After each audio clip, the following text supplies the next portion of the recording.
সুস্বাগতম। Albert Einstein জার্মানিতে জন্মগ্রহণকারী একজন নোবেল পুরস্কার বিজয়ী পদার্থবিজ্ঞানী। তিনি মূলত আপেক্ষিকতার এবং ভারশক্তি সমমূল্যতার সূত্র EMC2 আবিষ্কারের জন্য বিখ্যাত। তিনি 1921 খ্রিস্টাব্দে পদার্থবিজ্ঞানে নোবেল পুরস্কার লাভ করেন। এই বিশ্ববরেণ্য বিজ্ঞানী আইনস্টাইনকে নিয়ে ইউটিউবের সাহিত্যের নবদিগন্ত চ্যানেলে আজকের ভিডিওটি হলো নোবেলজয়ী বিশ্ববরেণ্য বিজ্ঞানী আইনস্টাইন। গ্রন্থনায় রবীন্দ্র কুমার চক্রবর্তী। আইনস্টাইন জার্মান সাম্রাজ্যের জন্মগ্রহণ করেছিলেন। তার পিতা একটি তড়িৎ রাসায়নিক কারখানা পরিচালনা করতেন। তবে আইনস্টাইন 1895 খ্রিস্টাব্দে সুইজারল্যান্ডে চলে আসেন এবং পরের বছর জার্মানির নাগরিকত্ব ত্যাগ করেন। পদার্থবিজ্ঞান এবং গণিতে বিষায়িত হওয়ার 1900 খ্রিস্টাব্দে জুরিখের ফেডারেল পলিটেকনিক্যাল স্কুল থেকে একাডেমিক শিক্ষা ডিপ্লোমা অর্জন করেন।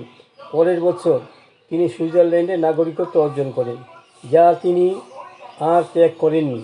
প্রাথমিকভাবে কাজ সন্ধানের জন্য সংগ্রাম করতে হলেও 1902 থেকে 1909 খ্রিস্টাব্দ পর্যন্ত বার্নের সুইজারল্যান্ডীয় প্যাটেন্ট অফিসে প্যাটেন্ট পরীক্ষক হিসাবে কর্মরত ছিলেন। আইনস্টাইন পদার্থবিজ্ঞানের বিভিন্ন ক্ষেত্রে প্রচুর গবেষণা করেছেন এবং নতুন উদ্ভাবন ও আবিষ্কারের তার অবদান অনেক। সবচেয়ে বিখ্যাত অবদান আপেক্ষিকতার বিশেষ তত্ত্ব। তার অন্যান্য অবদানের মধ্যে রয়েছে আপেক্ষিকতা ভিত্তিক বিশ্বতত্ত্ব, কৌশিক ক্রিয়া, ক্রান্তিক উপলব্ধ বর্ণময়তা, পরিসংখ্যান, বলবিদ্যা ও কোয়ান্টাম তত্ত্বের বিভিন্ন সমস্যার সমাধান, যাকে অণুর ব্রায়নের গতি ব্যাখ্যা করার দিকে পরিচালিত করেছিল। আণবিক ক্রান্তিকের সম্ভাব্যতা, এক আণবিক গ্যাসের কোয়ান্টাম তত্ত্ব, নিম্ন বিকিরণ ঘনত্বের আলোর তাপীয় ধর্ম, একাধিপত্য ক্ষেত্রের তত্ত্বের প্রথম ধারণা দিয়েছিলেন এবং পদার্থবিজ্ঞানের জ্যামিতিকরণ করেছিলেন। তিনি প্রথমে পেপারটিতে আইনস্টাইন কোয়ান্টাম তত্ত্বের মৌলিক ধারণা অর্থাৎ আলোর কোয়ান্টাম তত্ত্বের প্রত্যাবর্তন করেন এবং ফটোইলেকট্রিক ফেনোমেননের ব্যাখ্যা দেন। এখানে বলে রাখা ভালো যে মার্কস প্লাঙ্ক ব্ল্যাকবডি বিকিরণের ক্ষেত্রে প্রথম কোয়ান্টাম তত্ত্বের সূচনা করেন। আইনস্টাইন প্রথম আলোর ক্ষেত্রে তা প্রয়োগ করেন। পরীক্ষা করে দেখা যায় যে ভূপৃষ্ঠের উপর বিশেষ আলো পড়লে ধাতুপৃষ্ঠ থেকে ইলেকট্রনিক বেরিয়ে আসে এবং এই বহির্গত ইলেকট্রনিকের গতিবেগ আলোর তীব্রতার উপর নির্ভরশীল নয়, নির্ভর করে আলোর রং বা ফ্রিকোয়েন্সির উপর। এখানে বিশেষ আলো বলতে এমন আলোর ফ্রিকোয়েন্সির কথা বলা হয়েছে যার কম কোনো ফ্রিকোয়েন্সির আলো ব্যবহার করলে ধাতুপৃষ্ঠ থেকে কোনো ইলেকট্রন বেরোবে না। এই বিশেষ ফ্রিকোয়েন্সিকে থ্রেশহোল্ড বা ক্রিটিক্যাল ফ্রিকোয়েন্সি বলে। এর ব্যাখ্যা ক্লাসিক্যাল তত্ত্বের দ্বারা করা যায় না। আইনস্টাইন বলেন যে আলোকরশ্মি কতগুলি ক্ষুদ্র ক্ষুদ্র কণার দ্বারা তৈরি। এই কণাগুলিকে তিনি আলোক কোয়ান্টাম নাম দিয়েছিলেন। ধাতুপৃষ্ঠের উপরের পড়ার আলো তীব্রতা বেড়ে যাওয়ায় মনে আলোক কণার সংখ্যা অর্থাৎ আলোক কোয়ান্টাম বেড়ে যায়। এর ফলে বেশি সংখ্যায় ইলেকট্রন বেরিয়ে আসে। আলোর রঙের ফ্রিকোয়েন্সির উপর নির্ভর করে নির্গত ইলেকট্রনের বেগ বেড়ে যায়। যখন আলো লাল আলোর দিকে ক্রমশ বর্ধিত আলোর ফ্রিকোয়েন্সির দিকে যায়। এইভাবে আইনস্টাইন কোয়ান্টাম তত্ত্ব দ্বারা সুষ্ঠুভাবে ব্যাখ্যা করলেন। আইনস্টাইনের কোয়ান্টাম থিওরিতে ফটো ইলেকট্রনিক্স নির্গমনের ব্যাখ্যা পাওয়া গেল ঠিকই, কিন্তু আলোক রশ্মির আপাতত বিরোধী দ্বৈত ধর্ম মেনে নিতে হলো। দ্বৈত ধর্ম হলো আলোর তরঙ্গ ও কণা সম্বন্ধীয় ধর্ম। আলোর কণা ধর্মের প্রবক্তা নিউটন, কিন্তু আলোর বিবর্তন এবং ব্যভিচার তরঙ্গ ধর্ম নিয়ে সহজেই ব্যাখ্যা করা যায়। তাই আলোর কণা ধর্ম বহুদিন ধরে বর্জন করা হয়েছিল। দ্বিতীয় পেপারটির বিষয় ছিল ব্রায়োনীয় হাতি।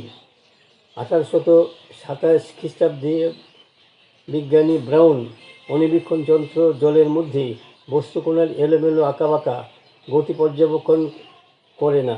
এর কারণ ব্রাউনের কাছে অজ্ঞাত ছিল, কিন্তু আইনস্টাইন বললেন বস্তুকণার আঁকাবাঁকা গতি অদৃশ্য অণুর কারসাজি ছাড়া আর কিছুই নয়। তখন পদার্থের পরমাণু সম্বন্ধে বিজ্ঞানীদের বাস্তব ধারণা ছিল না। তৃতীয় পেপারে বিষয়টি সর্বশ্রেষ্ঠ বলা যায়, স্পেশাল থিওরি অফ রিলেটিভ বা বিশেষ আপেক্ষিকতাবাদ। প্রকৃতপক্ষে আইনস্টাইনের উদ্দেশ্য ছিল নিউটনের গতিসূত্রগুলোর সঙ্গে জেনার ক্লার্ক ম্যাক্সওয়েলের বিদ্যুৎ চুম্বকী তত্ত্বের সমন্বয় সাধন। নিউটনের গতিসূত্রানুযায়ী কোনো বস্তুর আলো গতিতে চললে কোনো বাধা নেই, কিন্তু ম্যাক্সওয়েলের তত্ত্বের সঙ্গে সংঘাত বেড়ে গেল। কারণ কেউ যদি আলোর গতিবেগে একটি আলোকরশ্মির সঙ্গে চলে, তবে সে আলোক তরঙ্গের কোনো একটি শীর্ষবিন্দুতে বা দুই শীর্ষবিন্দুর মধ্যবর্তী নিম্নতম বিন্দুতে যেন লেগে থাকবে। তাই এই আলোক তরঙ্গ দেখবে না, অর্থাৎ তার কাছে তরঙ্গের কোনো অস্তিত্ব থাকবে না। তাছাড়া নিউটনের গতিসূত্র অনুযায়ী চরম গতি বলে কিছু নেই। কোনো কিছুর গতিবেগ, যেমন একটি প্লেনের গতিবেগ, পৃথিবীর, চাঁদের বা অন্য কোনো গ্রহ নক্ষত্রের সাপেক্ষে মাপতে হবে, কিন্তু ম্যাক্সওয়েলের তত্ত্ব অনুযায়ী আলোর চরম গতিবেগ প্রতি সেকেন্ডে 1086,000 মাইল। আইনস্টাইন মুশকিল আসান করলেন দুই পরস্পর বিরোধী ধারণা বজায় রেখে। আলোর উৎস সাপেক্ষে পর্যবেক্ষের গতিবেগ যাই হোক না কেন, আলোর গতিবেগ ধ্রুবক রাখতে হলে সময় ও দূরত্ব অপরিবর্তিত রাখা যায় না। এর ফলে একটি গতিশীল ঘড়ি একটি স্থির ঘড়ির তুলনায় ধীর গতি বা স্লো চলে। আইনস্টাইন যথাযথ অঙ্ক কষে এইসব সিদ্ধান্ত পৌঁছিলেন। 1905 সালে আইনস্টাইনের সর্বশেষ যুগান্তকারী আবিষ্কার ভর এম ও শক্তির ই মধ্যে সম্পর্কযুক্ত সমীকরণ ই সমান সমান mc2, এখানে সি আলোর গতিবেগ। এই সমীকরণ সম্বন্ধে খুব সংক্ষেপে বলা যায় যে বিশ্বের সব ভরেরই শক্তি বর্তমান। অপরদিকে এই বস্তু থেকে যখন শক্তি ক্ষরণ হয়, তখন বস্তুটির ভার আনুপাতিকভাবে কমে যায়।